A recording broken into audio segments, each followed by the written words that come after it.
Hi, Erica and Elizabeth. These are your comments from Open Body Night. I apologize if it's a little haphazard. I'm kind of working off of everybody's scribbled notes, but first I wanted to say thank you for putting in a submission. We are just so pleased to see you. You two are beautiful dancers with tons of potential, so it's really fun to see you create something and put it out there for us. Totally brave, totally inspiring, so yay. Let me start with things that we loved. Bold, strong movement choices inside of the actual physicality of movement, the movement phrases, some really meaty, difficult technical stuff. That's wonderful. We're glad that you pushed the dancers to do that. Similarly, we thought that you gave some really nice direction to the dancers. I think it was clear that the dancers knew what they were doing, sort of what the intention was of the movement. They knew the movement phrases and they weren't sort of second guessing what that movement was. Considering the difficulty of what the steps were, I think that is a real boon to you both for the direction portion.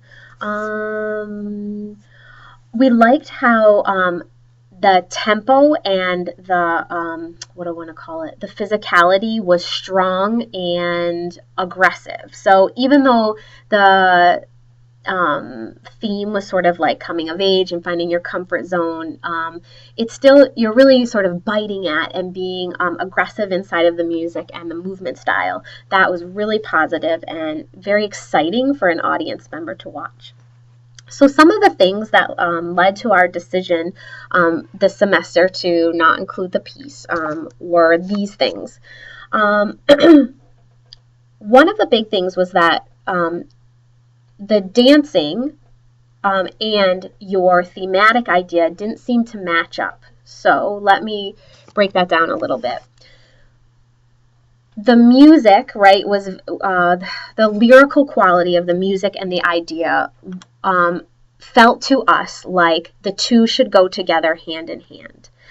But what happened was the dancing, it seemed like the dancing was very separate from the music. Even though you were being musical, the actual dance steps didn't tell me that you were feeling safe or didn't tell me that you were building relationships.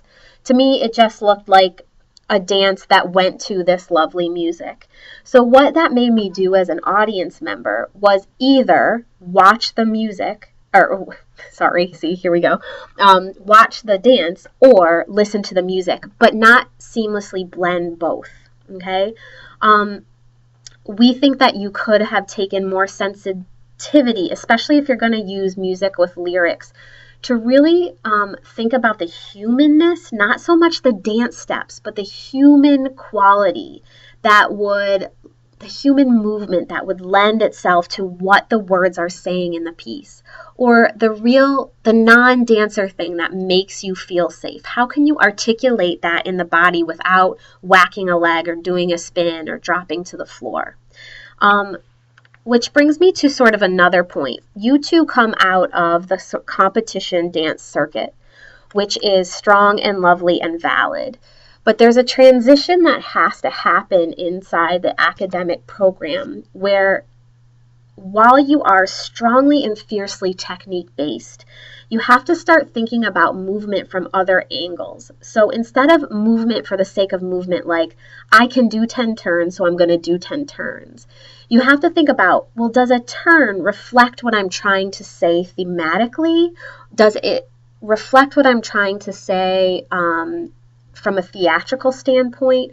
Does it make sense for the audience? Yeah, I think that's a really difficult transition. And as you go through as you continue in college and you continue dancing and doing all the things you do outside, you're going to start to gain more experience about how movement can look different than what you see normally on a competition circuit. So, and I don't mean that to be critical or anything like that. It's just that we see that you're coming from that style, and so it's very flavored toward that. And now we want you to look a little differently at how shape and design can start to tell the audience what you mean through movement, okay? we say that too because a lot of the dance that you created wasn't linked together. Like, it didn't make an emotional impact on me because the moves were so weren't reflective of feeling. They were reflective of ability, if that makes sense. So I am going on a little bit of a tangent, but I hope that you guys understand sort of what I'm trying to say. I think you also have to be careful too as you start to work with dancers and choose your dancers that you two are very strong. You're very strong. You can do a lot of virtuosic things. That some dancers, and pretty much a lot of them that you used in that cast, can accomplish and look good doing, but not all. So you have to be really sensitive to the cast that you have. I think that working with a diverse group of dancers, which you're always going to get at PSU, is something that is a real educational opportunity for you and something that really pushes you as a dancer and a choreographer. But you need to be mindful about those bodies and the ability so that we don't say, ooh, that girl didn't look as good as another girl. You need to make sure that it's appropriate for the dancers that you have, if that makes sense. Another thing is too about when you perform, and this is something that dancers grow into in terms of performance. There's a lot of energy that you throw out as an individual dancer to the audience so that people recognize you and watch you as an individual. But an equal amount needs to go into the relationships with the people that you're dancing with. And in your current piece, we saw a lot of that energy reflected outward. Yeah, when I wanted to be seeing how you're working together inwardly, because it was so much, you guys were talking about finding your place here at Plymouth, right?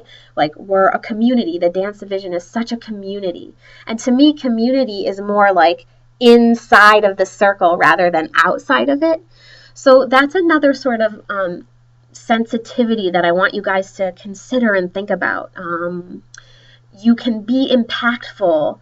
Your energy can be impactful outwardly, but also internally inside of the piece with the dancers you're working with. So that's something to think about. So with all of that said, we thought that you had a really lovely idea and a really awesome start, but there's some things that you could start to shift around and think about and focus. We would suggest that you keep this in your arsenal of work. Hopefully you videoed it, because you could go back and sort of look at the movement phrases, possibly reconstruct them a little bit to create something new. You may even want to, I'm guessing that you chose the music and then choreographed to it.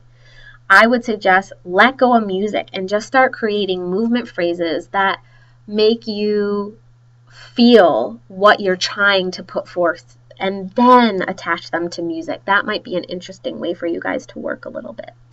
So that said, thank you so much. I know it was long-winded. I hope that all makes sense to you. If you have any questions or comments or concerns, feel free to contact me or Lisa or Lenore or Ashley, and we are so happy to talk with you. We're just so pleased you're both here. You're kicking some ass. I hope you have a great rest of the semester, and I'll talk to you soon.